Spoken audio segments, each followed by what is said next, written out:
Olá, bem-vindos ao Almanac Brasil. E no programa de hoje você vai viajar pelas histórias mais divertidas e interessantes dos sobrenomes brasileiros, fazendo escala nas arquibancadas do circo e terminar navegando pelas ondas do nosso rádio com um repórter que deu o que falar. Preparados? Então aí vai. No Papo Cabeça, Miguel Nicoleles, um dos 20 maiores cientistas na atualidade e candidato ao Prêmio Nobel. Música brasileiríssima no Cantos do Brasil.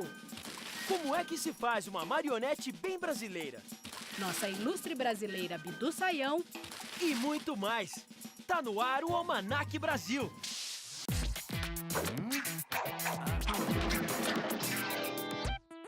Vamos às efemérides.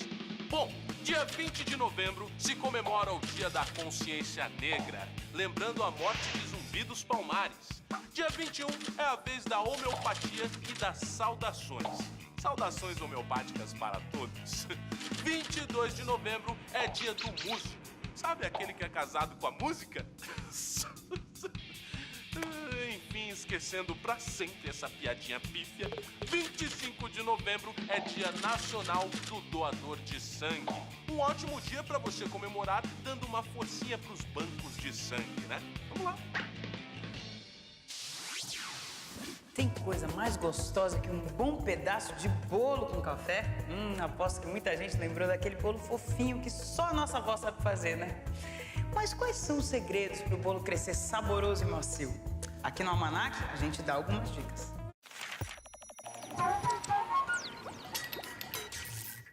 Você tem que bater primeiro gema, manteiga e açúcar. E não bater depois que pôr o fermento. Tudo que tem a ver com fofura no bolo tem a ver com ar.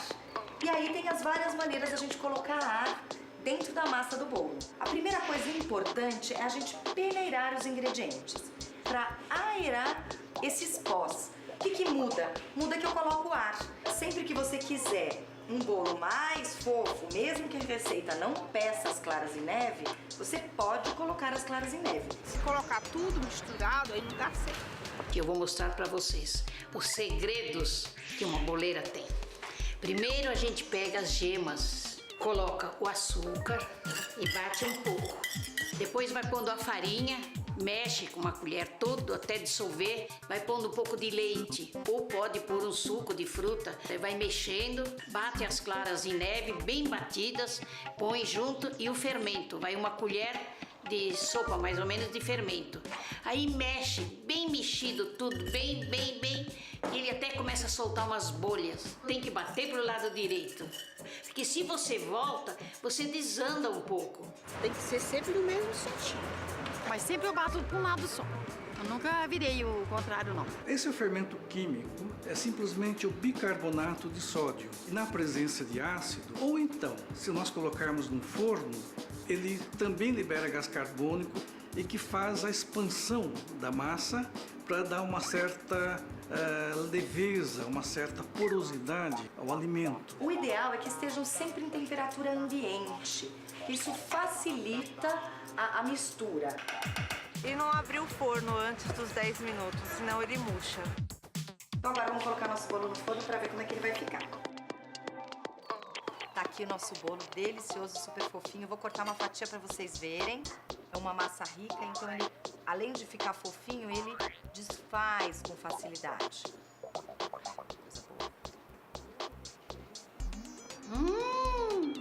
Então com essas dicas eu acho que agora não tem mais bolo solado. Delicioso. Você conhece a linguagem das flores? A rosa vermelha simboliza a paixão, o lírio representa a pureza, o narciso, a vaidade, o gerânio, a tristeza, a violeta, a modéstia e a camélia, a libertação dos escravos. Você sabia dessa?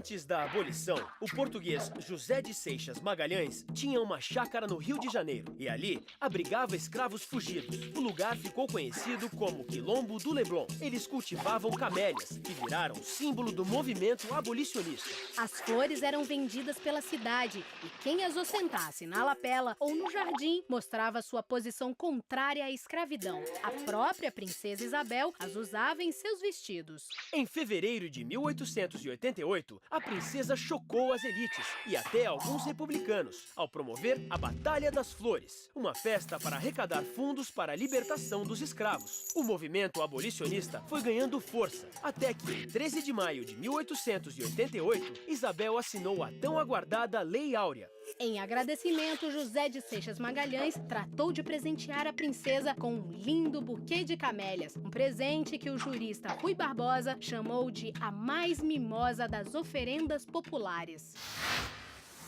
Tudo é sertão, tudo é paixão se um violeiro toca. E o violeiro que toca hoje aqui no Cantos do Brasil é Renato Teixeira.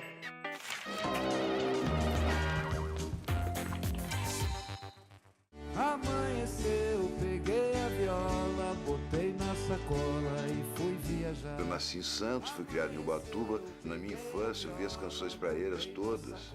E depois fui para Taubaté e ouvi todas as canções caipiras. Vale pra que eu cante, possa... E isso foi uma coisa bastante marcante na minha carreira. Acho que, de uma certa forma, o eixo da música popular no Brasil se deslocou do litoral para o interior, porque ela sempre foi litorânea, agora ela está caindo um pouco para o interior. É um momento muito interessante da música brasileira. Me acataram com festa e alegria e sonharam pra minha vida uma história de amores e poesias. Eu cheguei, eu cresci e vim embora, já sabendo que o dia em que eu nasci foi um dia de muita cantoria e por isso, compadre, eu dou aqui, eita mundo bom. Dois momentos da música brasileira me chamavam muito a atenção. Primeiro foi a Carmen Miranda, com sucesso internacional, depois a Bossa Nova. Eu sempre gostei dessas coisas que mexem com as estruturas, entendeu? A música é um organismo vivo, ela evolui, ela cresce, ela muda de cara, ela muda de conceito, ela muda de posição. Por isso que ela vai sempre existir. Quando uma estrela cai no escurão da noite e o violeiro toca suas mágoas. Porque a música brasileira é muito forte, nós nunca vamos ser fracos na música. A gente pode ser fraco em qualquer coisa, mas na música, desde que ela começou, é uma história gloriosa.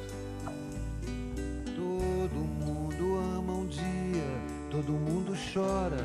Um dia a gente chega, no outro vai embora. Cada um de nós compõe a sua própria história. Cada ser em si carrega o dom de ser capaz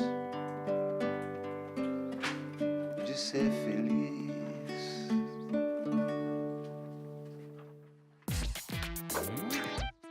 Atenção agora, porque eu vou propor um desafio nunca visto na história deste Almanac Brasil. Preparado? É um trava-língua que também é um o que é. Lá vai. A mãe é verde, a filha encarnada. A mãe é mansa, a filha é danada. De novo, hein? A mãe é verde, a filha encarnada. A mãe é mansa, a filha é danada. Agora aproveita e responde. O que é? A mãe é verde, a filha encarnada. A mãe é mansa, a filha é danada. Já sabe? Eu espero.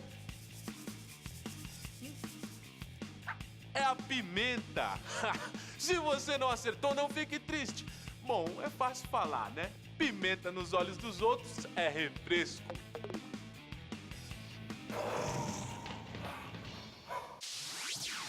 Faço versos pro palhaço que na vida já foi tudo. Foi soldado, carpinteiro, seresteiro e vagabundo. Sem juiz e sem juízo, fez feliz a todo mundo. Nos versos da música O Circo, Nara Leão celebra aquele que é a alma do espetáculo. Afinal, circo sem palhaço não tem graça nenhuma. O primeiro palhaço brasileiro foi Polidoro. Ginasta, entrou para o circo em 1874. cantava, tocava tangos e contava charadas. Já o primeiro palhaço negro foi o mineiro Benjamin de Oliveira. Filho de um fazendeiro com uma escrava, fugiu atrás de um circo que passou por Minas Gerais e criou o Circo Teatro. Arrelia tinha esse apelido desde criança porque era muito travesso. Cresceu, continuou travesso e se tornou palhaço em 1922. Em 1953, criou o Cirquinho do Arrelia, um programa de TV que ficou 20 anos no ar.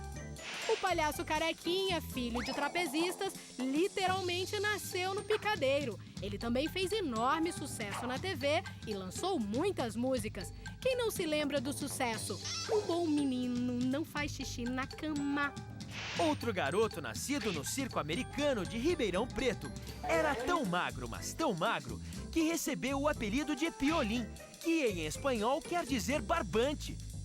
Aprendeu contorcionismo e ciclismo, mas agradou mesmo com suas palhaçadas.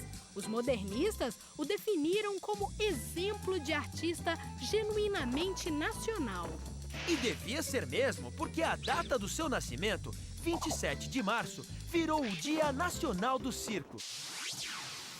Chegou a hora de mais um Brasiliômetro para você testar os seus conhecimentos do Brasil e dos brasileiros.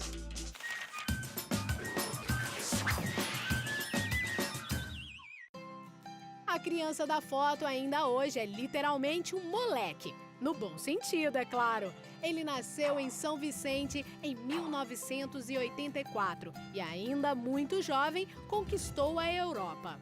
No início da carreira, chegou a ser comparado com um rei. E então, fácil, né? Já sabem de quem estamos falando? Michael Jackson. Garrincha. Ronaldinho. É jogador de futebol? A resposta? Depois do intervalo, é claro.